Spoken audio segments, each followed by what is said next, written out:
Well, does life imitate art, or is it the other way around? Because Shelley Long, I'm wondering if your experiences in the money pit reflect anything that's ever happened to you with an apartment or a house you have owned. Yeah. Because we all can identify with this kind of thing. It's true.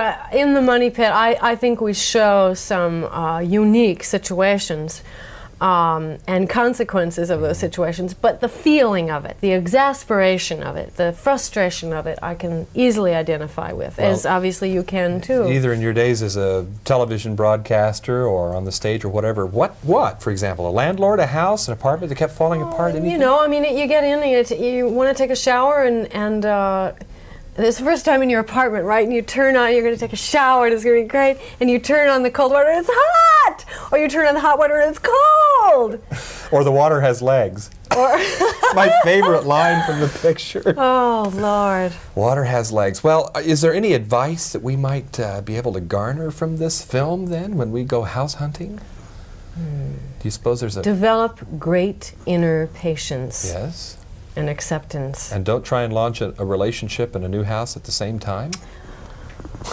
Well, if you do, I would say reduce your expectations as to how much time it'll take for both to work out.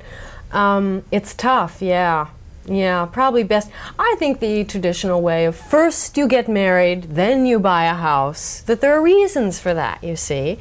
If you're getting married, you have to make some commitment, or you should. And so you probably know each other to some extent, 24 hours at least, maybe, if you're lucky. And so you've said, I'm doing this, you know, and so when you're in the middle of remodeling your house, you won't say, maybe I won't marry this person, you know? Take us on the set, would you? Maybe you've got plaster all over you. Were there times when you said, there's got to be a better way of making a living? Yes, okay, I'll admit it. But it all paid off, you know. But was there a day where it was just non-stop plaster, you know? Not as bad for me as for poor Tommy. You know, I've called him the Esther Williams of plaster. And I don't even know if he knows I said that. I didn't have to dive into it. I just had the dust on me constantly, and they'd paint it on my nose and on my face, and it had to be exactly right each time so it matched. So there's the a script previous girl shot. to determine the proper Oh yes, placement. people standing around with paintbrushes, dipping it into the plaster, and then saying, "Close your eyes," and then they go.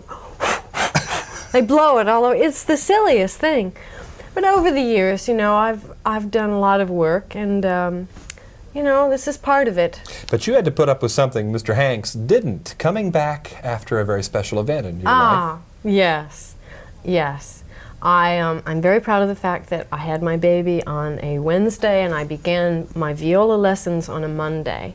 And 2.5 weeks after she was born, we got on a plane and we came to New York and started rehearsals for 2 weeks. You decided to do this in advance, but when it came to doing it 2 weeks later, did you decide you'd been a little premature and how soon you could bounce back? Nah, not at all. Nope. I took a very strenuous walk the Friday after the Wednesday I had the baby. Wow. And I was tired. I was real tired. But I did it, you know, and I had planned, as you said, I had planned from before I got pregnant that I would do a movie during this hiatus. But do you realize there are women out there watching you right now who take 6 months maternity leave during a job, and they're looking at you who took 2 weeks, and they're probably hating you right now.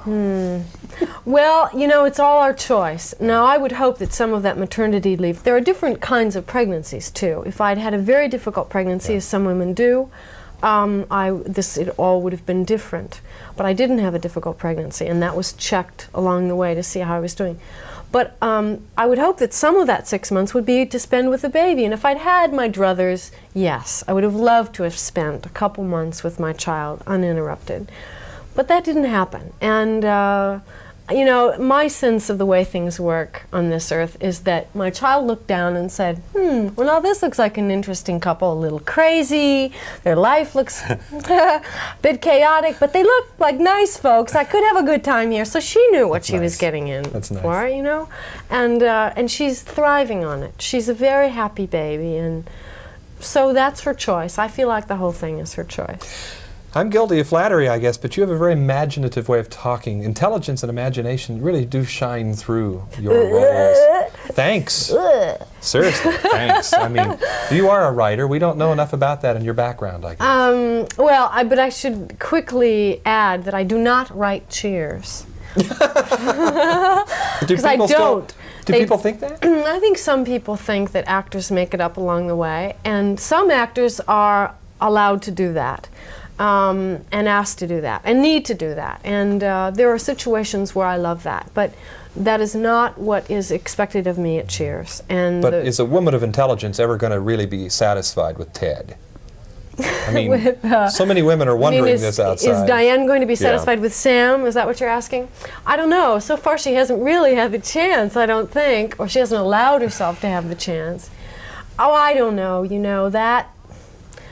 I honestly, I get very confused about the relationship, maybe as confused as people watching it get, because I say to the producers, now wait a minute, this happened and this happened. Now tell me how you imagine these two things happening in the same life. I have trouble because it's a very complicated kind of relationship. So I ask for as much explanation from them as you might ask from me, but don't ask. Okay. Among your many fans are members of the Kansas City Royals. Oh. Are we done with our interview now? Not really, because this is part of it. They're looking at you right now. Oh, They're okay. looking on. And That's very sweet. maybe a word of support with the upcoming season after winning the series. Yes. Well, first of all, congratulations and go get him, Royals. Now, is she being sincere when she says, Oh, sure. or are you an Angels fan? Well, probably more Dodgers. But that's all right. Anybody who's good and who likes me is great.